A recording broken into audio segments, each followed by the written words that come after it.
Hello बच्चों, आज हम लोग पढ़ेंगे रेगिस्तान का जहाज़।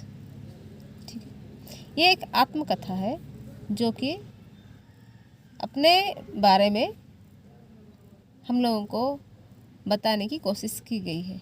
ठीक है, तो बच्चों, रेगिस्तान मतलब क्या है? रेगिस्तान मतलब हमारा जो भूमि स्थल होता है ना, उसमें जहाँ पर कि रेतीला, खाली चारों तरफ रेती ही रेती होती है और वहाँ पर बारिश कम होती है ना, वो सब चारों तरफ खाली रेत ही रेत है। वहाँ पर कोई मतलब पेड़ पौधे वो सब नहीं होते हैं, है ना। वो होता है रेगिस्तान। बहुत बड़ा डेजर्ट बोलते हैं, है ना, मरुस्थल जिसको बोलते हैं। तो आज हम उसके बारे में, और रेगिस्तान का जहाज़ मीन्स क्या है? जहाज़ मीन्स हम लोग बोलते हैं हवाई जहाज़, है ना। हवाई जहाज़ मतलब क्या है? जो कि हवा में उड़ता है ना। पानी का जहाज़ मतलब जो कि पानी में चलता है ना। तो आज हम लोग पढ़ेंगे रेगिस्तान का जहाज़, मतलब रेगिस्तान में, मरुस्थल में जो चलता है उसके बारे में। उसके वो कौन है, क्या है, उसका जीवनी क्या है, उसका आत्मकथा क्या है, उसके बारे में आज हम लोग चर्चा करेंगे। ठीक है, तो देखो, रेगिस्तानी इलाकों में अन्य वाहन नहीं चल पाते। ऐसे में ऊँट ही वहाँ यातायात का एक साधन है। इसे रेगिस्तान का जहाज़ भी कहा जाता है। आइए ऊँट के विषय में कुछ रोचक बातें जानें। तो ये जो रेगिस्तान होता है, क्योंकि चारों तरफ रेतीली ज़मीन होती है, खाली रेती रेत भरा हुआ होता है, वहाँ कोई यातायात का कोई भी साधन नहीं होता है ना। जैसे कि हम लोग हर जगह पर जहाँ हम लोग यहाँ चलते हैं दूसरे जगह, जैसे कि हमारा वायु में जो चलता है तो वायुयान रहता है, और जो भूमि पर चलते हैं वहाँ पर जैसे कि बस, कार, है ना, ये सब जो चलता रहता है ना। उसी तरीके से रेगिस्तान में, क्योंकि कोई भी यातायात का साधन दूसरा नहीं होता है, इसलिए ऊँट का ही सहारा लिया जाता है, और ऊँट ही एक ही ऐसा साधन है जो कि यातायात में वहाँ पर काम आता है। इसीलिए ऊँट को क्या कहा जाता है?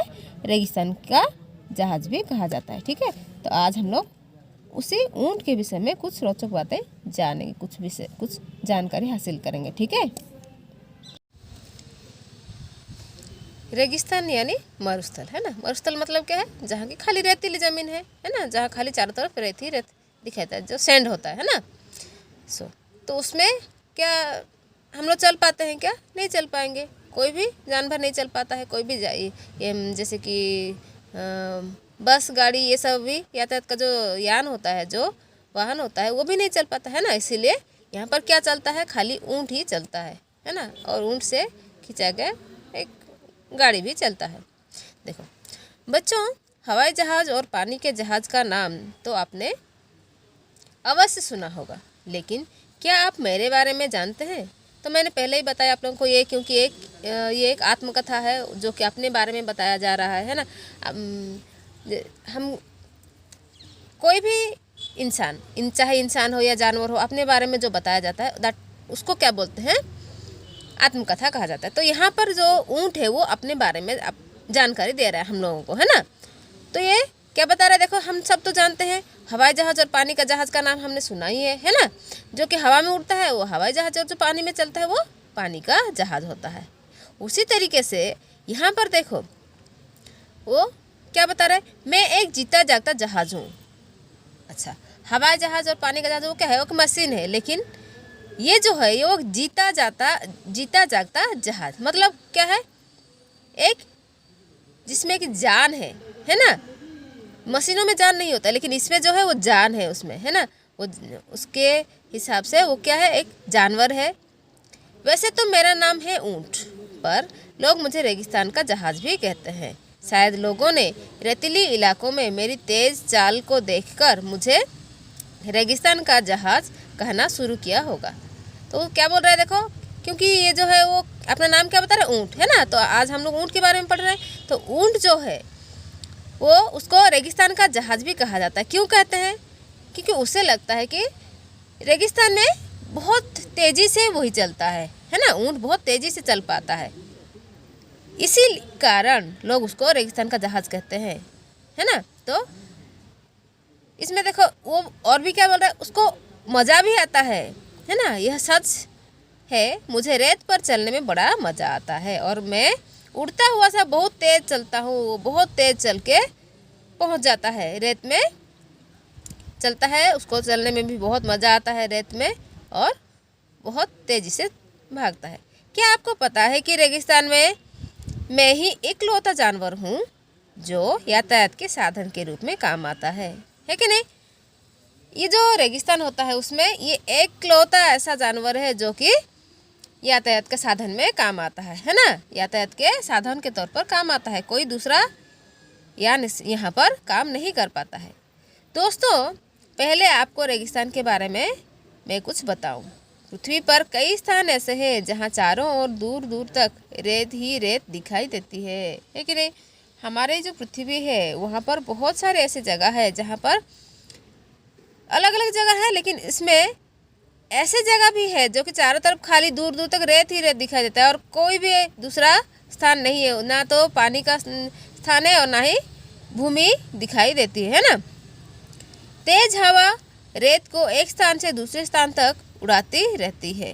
वहाँ कभी रेत के टीले बन जाते हैं तो एक क्षण में ही रेत उड़ जाने से समतल मैदान बन जाता है। यहाँ वर्षा बहुत कम होती है, इसलिए कांटेदार पेड़ और झाड़ियाँ ही उग पाती है। ऐसे स्थानों को रेगिस्तान कहा जाता है। तो रेगिस्तान किसे कहा जाता है?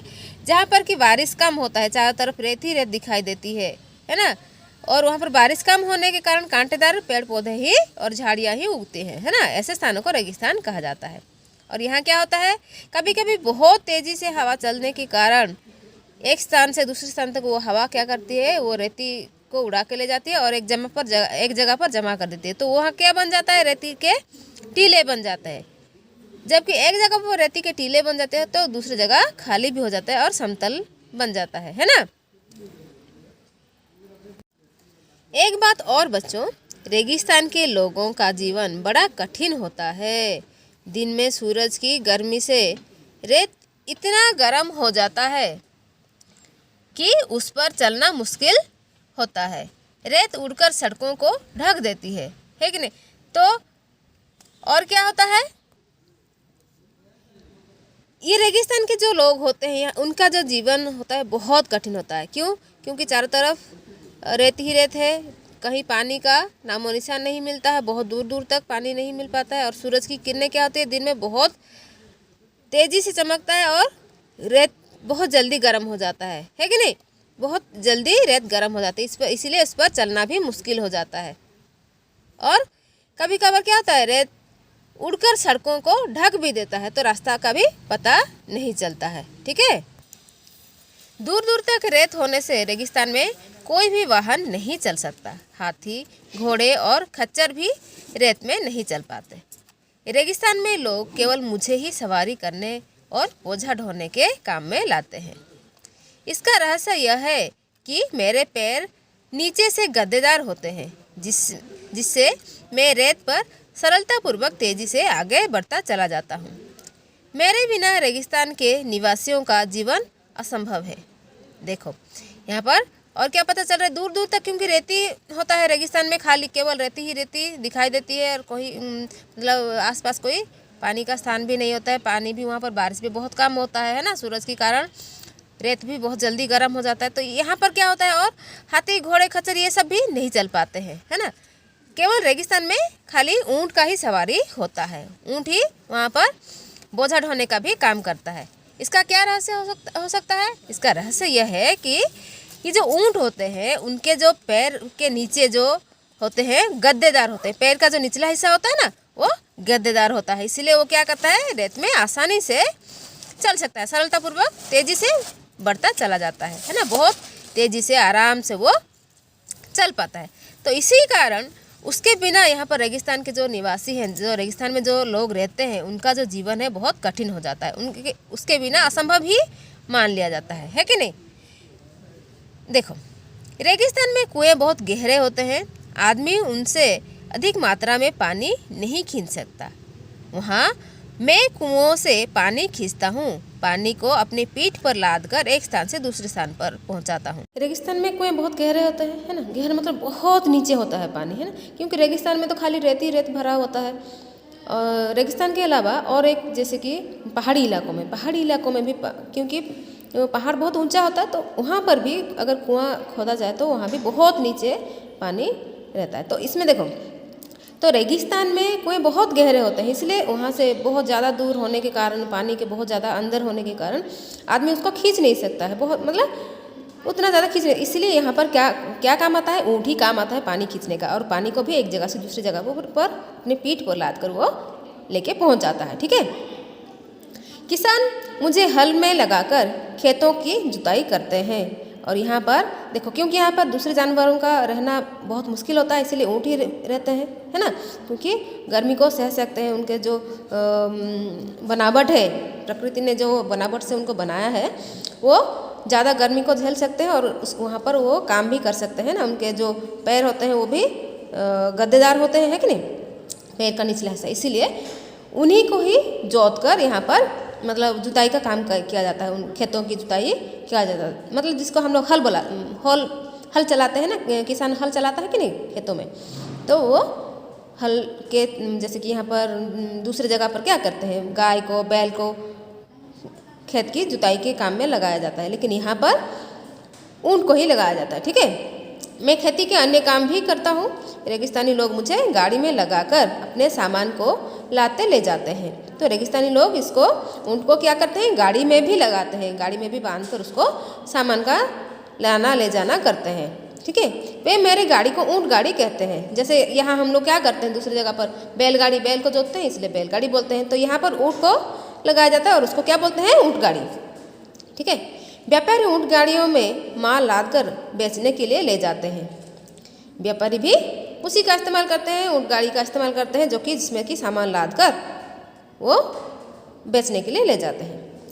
दोस्तों, मैं युद्ध के समय में भी सेवा करता हूँ। मैं युद्ध के सामान जैसे तोप आदि को खींचकर एक स्थान से दूसरे स्थान पर ले जाता हूँ। रेगिस्तानी सीमाओं पर चौकसी के काम में सैनिकों के साथ देता हूँ।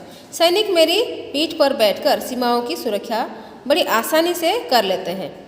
तो यहाँ और क्या होता है, जैसे कि युद्ध के समय में दूसरे जगह पर क्या होता है, दूसरे जैसे कि तोप गाड़ी वगैरह है कि नहीं, तो युद्ध के समय में सैनिकों का ये जो ऊँट है, क्योंकि रेगिस्तानी इलाका है, यहाँ तो कुछ और चलेगा नहीं, है ना, इसलिए ऊँट ही इनका मदद करता है, एक जगह से दूसरी जगह पर सामान लाना ले जाना, है ना।